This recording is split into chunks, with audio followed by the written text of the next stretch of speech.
दोस्तों ये कहानी एक लड़के की है जिसको एक ऐसा जादुई फोन मिल जाता है जो उसकी सारी इच्छाएं पूरी कर सकता था। तो कहानी शुरू होती है और हम डेविड को देखते हैं जो कि एंजेलिना नाम की एक लड़की को बहुत पसंद करता था, लेकिन उसके पिछवाड़े में इतना दम नहीं था कि वो अपनी दिल की बात उसे बता सके। तभी उसका दोस्त पप्पू पासपोर्ट कहता है कि तुम्हें एंजेलिना को अपनी दिल की बात बता देनी चाहिए, नहीं तो वो किसी और की हो जाएगी। अब उसकी बात मानकर डेविड स्टाइल मारते हुए एंजेलिना को इम्प्रेस करने की कोशिश करता है, लेकिन तभी वो एक कचरे के डिब्बे से टकराकर गिर जाता है। एंजेलिना उसे उठाने उसके पास आती है, लेकिन डेविड की नजर तो उसकी चूचियों पर थी। आगे एंजेलिना उसे बताती है कि मैं रिसेंटली अमेरिका से यहाँ पर शिफ्ट हुई हूँ। डेविड उससे पूछता है कि क्या मैं तुम्हें अपना दिखा सकता हूँ शहर। एंजेलिना ये सुनकर शर्माने लगती है और उसे उसका नंबर मांगती है, लेकिन डेविड कहता है कि मेरे पास तो फोन ही नहीं है। तभी वहाँ पर पप्पू पासपोर्ट आता है और उसे कहता है कि मैं तुम्हें अपना नंबर दे देता हूँ, तुम अपनी चूचियों की फोटो यहाँ पर भेज देना। लेकिन अब एंजेलिना को डेविड एक नंबर का चूतिया लगता है, इसलिए वो उसे बाय बोलकर चली जाती है। अब डेविड को ये बात दिल पर चुभ जाती है, इसलिए वो घर जाकर अपनी माँ से कहता है कि मेरा बर्थडे आने वाला है, इसलिए मुझे 20,000 रुपए चाहिए। तभी उसकी माँ उसे 20 रुपए देती है और कहती है कि तेरी औकात के हिसाब से इतने पैसे काफी हैं। इसके बाद डेविड भागते हुए एक रेस्टोरेंट में जाता है जहाँ पर वो चौकीदार का काम करता था, लेकिन वो काम पर लेट पहुँचा था तो उसका बॉस उसे कहता है कि भीसड़ी के काम पर तो टाइम पे आया कर। फिर काम करके घर जाते हुए जब डेविड अपने बॉस से सैलरी मांगता है तो उसका बॉस उसे 100 यूरो निकाल कर दे देता है। अब डेविड इतने पैसे पाकर बहुत खुश था, लेकिन तभी वो देखता है कि वो नोट तो नकली था। इसके बाद डेविड एक दुकान पर फोन खरीदने जाता है, लेकिन उसके पास सिर्फ 30 ही यूरो थे, इसलिए दुकानदार भी उसे एक फकीर समझकर सेकंड हैंड फोन दिखाने लगता है। लेकिन डेविड को उनमें से कुछ भी पसंद नहीं आता। आखिर में वो दुकानदार पीछे से एक डब्बा निकाल कर लाता है जिसमें एक अजीब सा लाल फोन पड़ा हुआ था। अब उस फोन को देखते हुए डेविड दुकानदार को सारे पैसे दे देता है, लेकिन बाद में उसे पता चलता है कि वो फोन तो चलता ही नहीं। फिर डेविड जब अपने पैसे वापस मांगता है तो दुकानदार उसे गालियां देकर वहाँ से भगा देता है। अब डेविड काफी उदास हो जाता है, पर तभी अचानक से वो फोन चालू हो जाता है और डेविड की एक फोटो क्लिक कर लेता है। अब ये देखकर वो दुकानदार उससे वो फोन वापस लेने लगता है, लेकिन तभी डेविड वहाँ से भाग जाता है। वो वहाँ से सीधा स्कूल आता है और एंजेलिना को अपना नया फोन दिखाता है, लेकिन तभी उसकी एक फ्रेंड सारा उसका मजाक उड़ाने लगती है और कहती है कि ये फोन तो एकदम घटिया है। लेकिन तभी हम देखते हैं कि वो फोन अपने आप ही सारा की फोटो क्लिक कर लेता है। जिसके बाद डेविड एंजेलिना को अपना नंबर देता है और उसे फोन करने के लिए कहता है। फिर क्लास के दौरान अचानक डेविड का फोन एक लड़की को खुद से ही फोन लगा देता है, जिसके बाद वो उसे पता नहीं क्या बोलता है। वो लड़की तुरंत सारा के बालों में आग लगा देती है, लेकिन उस लड़की को कुछ पता ही नहीं चलता और वो पूछती है कि किसी ने हीटर चालू किया है क्या। तभी कुछ स्टूडेंट्स आकर उस पर लगी आग को बुझा देते हैं। फिर वो लड़की जिसने आग लगाई थी उसे प्रिंसिपल ऑफिस भेज दिया जाता है, जहाँ पर वो बताती है कि क्लास के दौरान मुझे एक कॉल आया, जिसके बाद क्या हुआ मुझे कुछ पता नहीं। लेकिन वहीं पर हम देखते हैं कि वो चूतिया प्रिंसिपल तो उस पर ध्यान ही नहीं देता और वो बस अपनी मछली से ही बातें करता रहता है। वहीं घर पर हम डेविड को देखते हैं जो कि एंजेलिना से अपनी दिल की बात कहने की प्रैक्टिस कर रहा था, लेकिन तभी अचानक वो फोन एंजेलिना को कॉल लगा देता है। फिर जब एंजेलिना उससे पूछती है कि तुम क्या बोल रहे थे तो डेविड घबरा जाता है और कहता है कि मैं तो बस बड़बड़ा रहा था। इसके बाद जब वो अपने फोन की कॉल हिस्ट्री चेक करता है तो वो पाता है कि उसमें उस लड़की का भी नंबर था जिसने क्लास में आग लगाई थी। फिर अगले दिन डेविड पप्पू पासपोर्ट से कहता है कि उसके फोन ने अपने आप ही एंजेलिना और उस लड़की को कॉल लगा दिया, लेकिन इस पर पप्पू पासपोर्ट कहता है कि तू पागल है क्या, जरूर तूने ही ये सब किया होगा। तभी अचानक क्लास टीचर डेविड के सर पर चौक मारकर उससे एक सवाल पूछता है। डेविड को उसका जवाब पता नहीं था, लेकिन तभी उस क्वेश्चन का जवाब उसके फोन में आ जाता है। लेकिन ये चीज वो टीचर भी देख लेता है और उसके फोन को उठाकर खिड़की से बाहर फेंक देता है। फिर क्लास खत्म होने के बाद जब डेविड भागकर अपना फोन लेने जाता है तो वो देखता है कि उसका फोन तो एकदम ठीक था। फिर उसी शाम हम देखते हैं कि उस टीचर को एक कॉल आता है, जिसको सुनते ही वो वहीं पर फ्रीज हो जाता है। फिर अगली सुबह जब डेविड की आंख खुलती है तो वो देखता है कि उसका फोन उसे बर्थडे विश कर रहा था। फिर क्लास में जाते हुए डेविड पप्पू पासपोर्ट से कहता है कि मेरे फोन ने आज मुझे बर्थडे विश किया, जबकि मैंने तो उसमें कोई भी अपनी बर्थ डेट डाली ही नहीं थी। अब पप्पू पासपोर्ट को ये बहुत अजीब लगने लगता है, इसलिए वो डेविड को ये फोन फेंक देने को कहता है, लेकिन डेविड उसे कहता है कि तू पागल हो गया है क्या, इस फोन से मेरी बहुत हेल्प हो रही है। पप्पू पासपोर्ट कहता है कि चल तो फिर इस फोन की मदद से आज हमारी स्कूल की छुट्टी करा दे। अब उनके ये कहते ही उन्हें प्रिंसिपल के असिस्टेंट का कॉल आता है जो उन्हें आज की छुट्टी दे देती है। अब इस फोन की शक्तियाँ देखकर वो दोनों काफी खुश थे, जिसके बाद डेविड उस फोन का नाम हेल्प फोन रख देता है। वहीं स्कूल में हम उस टीचर को देखते हैं जो कि लगातार चौक की उल्टियाँ करता जा रहा था।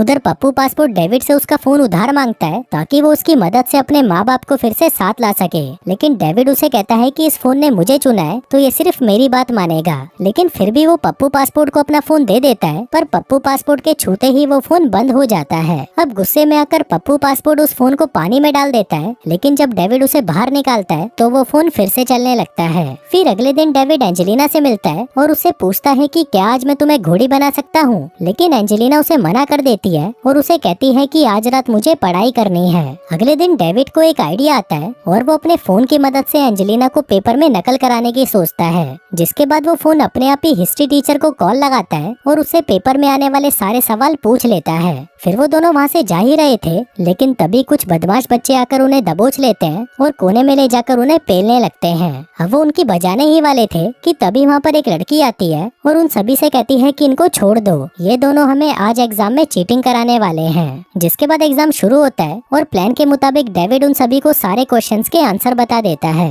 अब क्योंकि डेविड की वजह से एंजेलिना का पेपर बहुत अच्छा गया था, इसलिए वो डेविड को उसके साथ लंच करने को कहती है। लेकिन वहीं एंजेलिना का आशिक माइकल इस बात से बुरा मान जाता है। वो डेविड से कहता है कि मैंने सालों पहले तेरी माँ को कोठे पर नाचते हुए देखा था। अब ये बात सुनकर डेविड गुस्सा हो जाता है और अपने फोन से कहता है कि अभी के अभी इस माइकल की गींड मार दो। तभी हम देखते हैं कि माइकल के पास एक कॉल आता है, जिसके बाद वो पागलों की तरह टेबल पर चढ़कर नाचने लगता है। लेकिन जब इससे भी उसका मन नहीं भरता तो वो सभी के सामने अपने सारे कपड़े उतार देता है और सभी को अपना छोटा सा हथियार दिखाने लगता है। वहीं उसके दोस्त उसे रोकने की कोशिश करते हैं, लेकिन तभी वो अपने एक दोस्त को पकड़कर चूसने लग जाता है। वहीं ये सब देखकर एंजेलिना बाहर चली जाती है और डेविड भी उसके पीछे पीछे आ जाता है। तभी डेविड उसे अपने साथ डेट पर चलने के लिए पूछता है, जिस पर एंजेलिना भी मान जाती है। फिर एक दिन हम देखते हैं कि डेविड की माँ को एक चिट्ठी मिलती है, जिसमें लिखा था कि उन्होंने अमेरिका की एक ट्रिप जीती है। लेकिन तभी हम देखते हैं कि ये सब डेविड ही अपनी माँ के लिए कर रहा था। इसके बाद डेविड एंजेलिना के आलीशान बंगले में पहुँचता है, जहाँ पर एंजेलिना सज धज कर अपनी मरवाने के लिए तैयार बैठी थी। जिसके बाद वो उसे एक बड़ी सी गाड़ी में बिठाकर अपने साथ घुमाने ले जाता है। वहीं पर हम माइकल और उसके दोस्तों को देखते हैं, जो कि सोच रहे थे कि कोई तो है जो सभी को फोन लगाकर उनसे अजीब अजीब हरकतें करवा रहा है। तभी डेविड और एंजेलिना को वहाँ से निकलते हुए माइकल देख लेता है और उसे पता चलता है कि ये गाड़ी तो उसके बाप की है। इसके बाद थिएटर में मूवी देखते वक्त डेविड एंजेलिना को हेल्थ फोन के बारे में बताने की कोशिश करता है, लेकिन तभी वो देखता है कि वो तो अपना फोन गाड़ी में भूल आया है। इसके बाद जब वो फोन लेने के लिए बाहर जाता है, तभी वहाँ पर माइकल और उसके दोस्त आ जाते हैं और डेविड को कुत्ते की तरह मारकर अपनी गाड़ी वापस लेकर वहाँ से चले जाते हैं। फिर जब वो वापस अंदर जाता है तो एंजेलिना उससे पूछती है कि क्या हुआ, जिस पर डेविड उसे सब कुछ सच बता देता है। वो कहता है कि मैंने ये गाड़ी माइकल के बाप से उधार ली थी, क्योंकि मैं एकदम फटीचर और भिखमंगा हूँ। लेकिन एंजेलिना को इससे कोई फर्क नहीं पड़ता, क्योंकि अब वो डेविड को पसंद करने लगी थी। उधर माइकल और उसके दोस्त गाड़ी में घूम रहे थे कि तभी डेविड का फोन बजने लगता है। वहीं एक लड़का उसका फोन उठाता है और उसी वक्त चलती हुई गाड़ी से कूद जाता है। वो बच तो जाता है, लेकिन तभी एक ट्रक उसके ऊपर से निकल जाता है। वहीं फिल्म खत्म होते ही एंजेलिना और डेविड को पुलिस पकड़ लेती है, क्योंकि माइकल ने उन पर इल्जाम लगाया था कि ये डेविड अपने फोन से लोगों को हिप्नोटाइज कर रहा है। वहीं जब पुलिस वाला उनसे सवाल पूछने लगता है तो वो फोन पुलिस वाले को ही कॉल लगा देता है। फिर जब पुलिस वाला अपना फोन उठाता है तो वो मुस्कुराते हुए डेविड को उसका फोन वापस कर देता है और उन दोनों को जाने देता है। फिर जाते हुए डेविड को पता चलता है कि उसका चूतिया बॉस जो उसे परेशान करता रहता था, उसने अपने आप को खोलते हुए तेल में तल डाला। अभी सुनकर डेविड परेशान हो जाता है और उस फोन से पूछने लगता है कि तुमने ऐसा क्यों किया। तभी वो फोन उसे कहता है कि मैं तुमसे प्यार करने लगा हूँ। अभी सुनकर डेविड भागते हुए पप्पू पासपोर्ट के घर पर जाता है, लेकिन घर पर पप्पू पासपोर्ट की माँ उसके साथ मजदूरी करने के लिए उसके पीछे पड़ जाती है। तभी पप्पू पासपोर्ट उन्हें देख लेता है और डेविड के मुंह पर एक थप्पड़ मारकर उसे वहाँ से भगा देता है। फिर बाहर आते ही डेविड खुद ही उस फोन को तोड़ने की कोशिश करता है, लेकिन उस फोन को कुछ नहीं होता। जिसके बाद वो परेशान होकर उस फोन को एक गड्ढे में फेंक देता है। उधर बचे हुए बाकी लोग एंजेलिना के घर पर जाते हैं और उसे बताने लगते हैं कि उस फोन की वजह से काफी अजीब अजीब चीजें हो रही हैं। जिस पर एंजेलिना कहती है कि ये सब डेविड नहीं बल्कि वो फोन खुद कर रहा है। वहीं कुछ लोग डेविड के घर पहुंचते हैं, जो कि उसका फोन उस गड्ढे से निकालकर उसे देने आए थे। फिर कुछ देर बाद पप्पू पासपोर्ट वहाँ पर आ जाता है और ये दोनों मिलकर इस फोन से पीछा छुड़ाने का प्लान बनाते हैं। लेकिन तभी वो फोन पप्पू पासपोर्ट को ही कॉल लगा देता है और कहता है कि उसका अगला शिकार एंजेलिना है। अब ये सुनकर वो भागते हुए एंजेलिना के घर पहुंचते हैं और देखते हैं कि एंजेलिना अपनी माँ से लड़ रही थी। वहीं वो दोनों मिलकर उसकी माँ को बेहोश कर देते हैं, जिसके बाद एंजेलिना उन्हें बताती है कि बाकी के सभी लोग मारे जा चुके हैं। अब वो लोग एक मशीन से उस फोन को तोड़ने का फैसला करते हैं, लेकिन तभी वहाँ पर माइकल आ जाता है और उन्हें रोकने भागने लगता है। तभी डेविड जाकर माइकल से लड़ने लगता है और बाकी के दोनों उस मशीन का पासवर्ड सोचने लगते हैं। तभी माइकल एक आरी उठाकर डेविड को मारने की कोशिश करता है, लेकिन वो करंट खाकर खुद ही मारा जाता है। उधर वो लोग मशीन का पासवर्ड पता कर लेते हैं और उस फोन को पूरी तरह बर्बाद कर देते हैं।